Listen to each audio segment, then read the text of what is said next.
So that's where the people this started because Twitter, as we talked about before, is just a gotcha platform based off one game sample size. And you were right? got. So a whole bunch of Giants fans jumped into my mentions, were like, what do you think about Daniel Jones now? You're like, the same thing as I thought about him a week ago.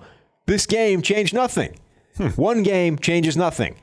Right? And then everyone's like, well, it's not one game. It's the fourth game in which he had 300 yards on 4 touchdowns. Like this random ass stat that only he has achieved. Those are the Cam Newton stats that get thrown at me. Right. Did you know he has the most yards ever in a first start? So you're like, okay, great. Correct. My point was not that he has only had one good game this year. My point was that one good game changes nothing in my outlook, right?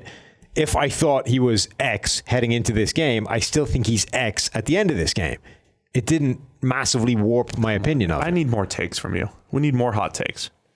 I've given, so then... You should apologize to Daniel Jones for doubting him. Then there were a bunch of people that were like, touchdowns. apparently I need to couch every opinion I make on this podcast with, in my opinion, as opposed to that being self-evident because it's me talking on a podcast. That's what Art said to you. Yeah. So in my opinion, I've given many takes. Yeah. But my point is simply that it will not change based off one game against the Redskins who don't have a secondary. I'm going to give the positive Daniel Jones take. I already gave the positive. He played really well. It just didn't change my outlook of him. Even though I made this mistake with Jameis Winston, Jones has this high, he's got the positives, right? I wanted to mention this about Derek Carr earlier, that Derek Carr's 2016 season was one of the biggest outliers of the last 10 years. In that he was generally at this level and then he became a top 10 quarterback for 1 year. And the difference was his positively graded throws in our system went through the roof because they are the least stable. I don't know where Jones ranks right now in positively graded throws, but you could see he adds value. He's a value add type guy. I don't know if he's at Jameis's level as like he's going to be a top 5 positively graded throw type of guy, but he's capable. So can he cut back on all those fumbles?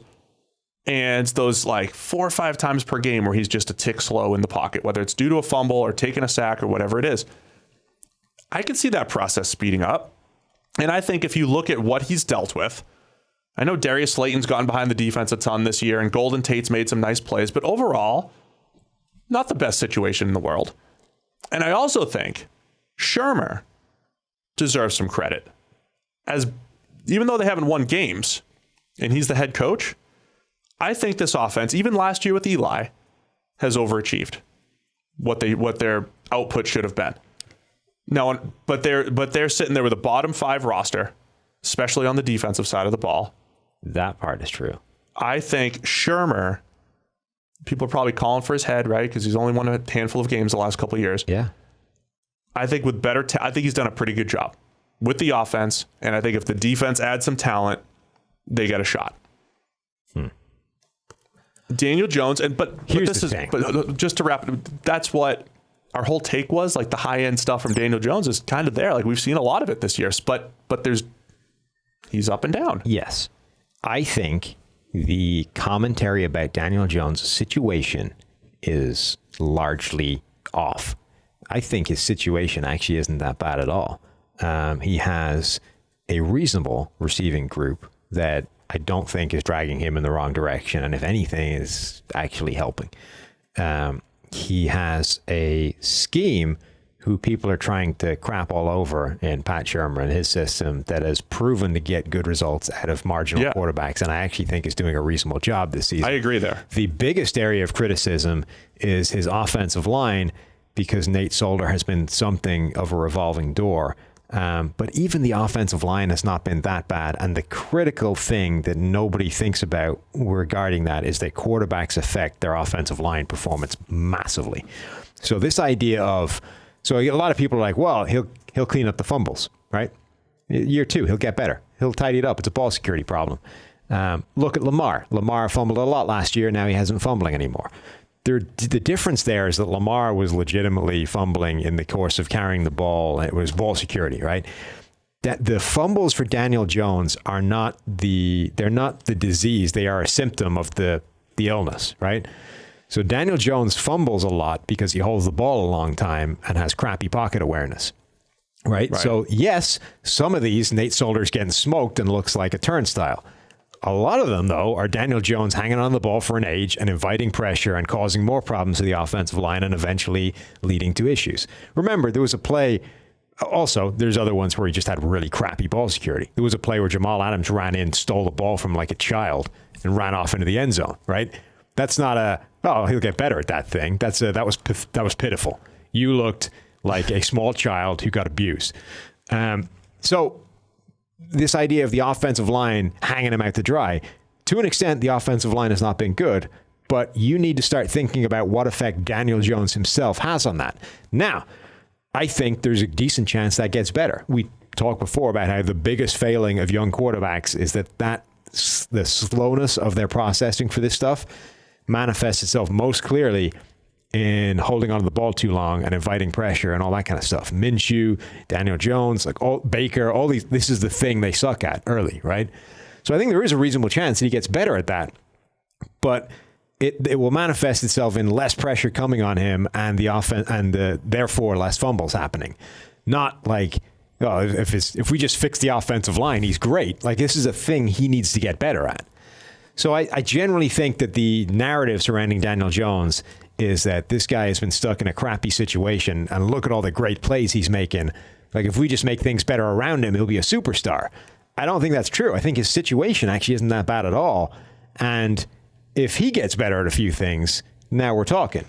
I think so. My whole thing is, if you've got a guy that's aggressive and capable of making all the throws, so to speak, which is overused, like Jones has made some pretty spectacular throws this year. Mm-hmm.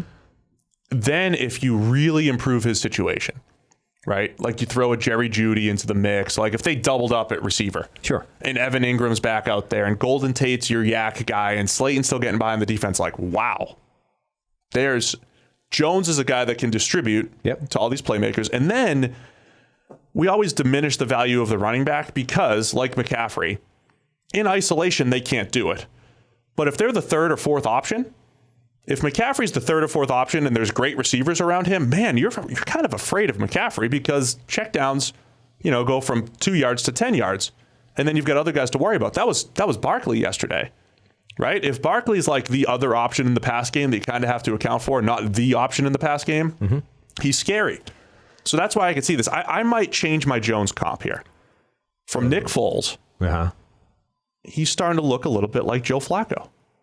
Wow. Now, that has negative connotation. Yes. I don't think it should, but I'm not saying it in a negative way. 2008 was his first season, 65 grade. That's where Jones is right about in that 65 range. Mm-hmm. And I'm not completely changing my comp. I mean, it's like nothing's cut and dry, right? But Jones has shown similarities to Eli, which we've beat a dead horse there. Similarities to Nick Foles. There's some similarities to Joe Flacco. Okay. So what's interesting is that people are now using a lot of this, this is a tweet will do well, so you throw it out there, and then this is now the narrative. Everyone is using this idea of, well, this is his fourth game of the season where he's thrown 300 yards, 4 touchdowns, and no interceptions. The first time anybody's ever done that. That's just a quirk of stats, right? Those are box score numbers that may or may not indicate good play. Now, he's had good games, but right now... That was the Trubisky stat. Right. It was 17 qualifiers. Exactly. So right now, his touchdown to interception ratio touchdown to interceptions are 23 to 11, right? So 2-to-1-ish, right? That looks great. 2-to-1 is where you want to live in touchdown to interceptions. Everybody's happy. Also, some good yardage. Those look great. Big time throws, 16. Turnover-worthy plays, 28. Because that factors in the fumbles and stuff, that the bad plays that don't show up. Yeah, those are poor. So that almost swings it in the opposite direction.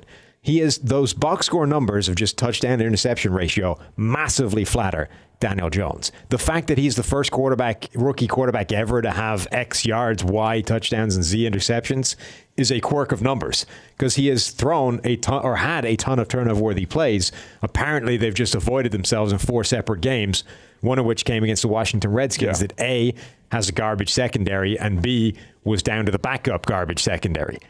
Yeah, we said the same thing about the Trubisky stat a few weeks ago. Right. Those are quirks of statistics. There's a Chandler Jones one. He's the first guy since Robert Mathis to have 15 sacks and 8 forced fumbles. It's like, great season.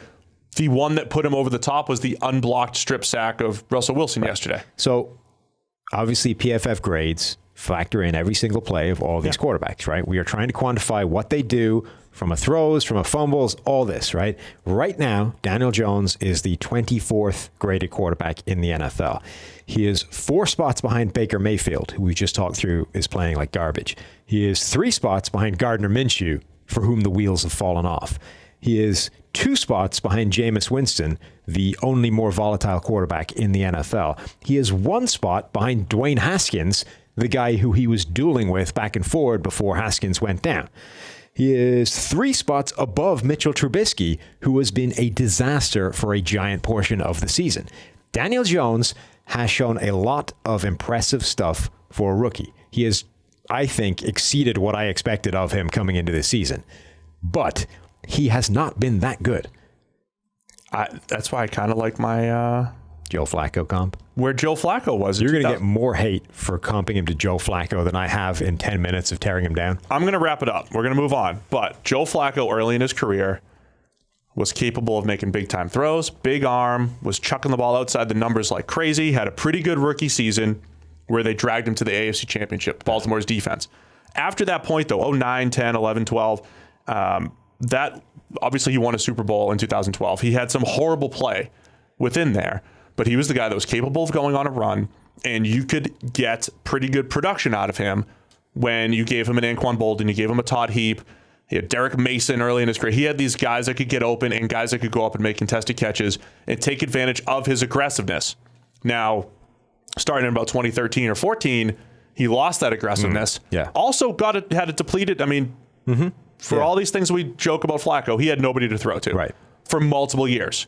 Right? So he lost his aggressiveness. It coincided with losing his receivers. So the whole point of having a Flacco, having a Foles, having an Eli, you get the guy on the more volatile end of the spectrum who's aggressive, surround him with supporting talent, some good things can happen. I think that's where Daniel Jones is. Just to wrap up, same thing. I will be writing an article this week on PFF.com all about Daniel Jones and what we know. It's against my better judgment. Against my better judgment. It is, yeah. I've decided that your judgment is wrong, and I'm therefore ignoring it. Giants fans are... It will be a discussion about what we know about Daniel Jones after 16 weeks of the season. People are feeling good right now in New York. Giants fans, at least. Yeah. And you're just going to drag them back. New Yorkers are not happy when they're happy.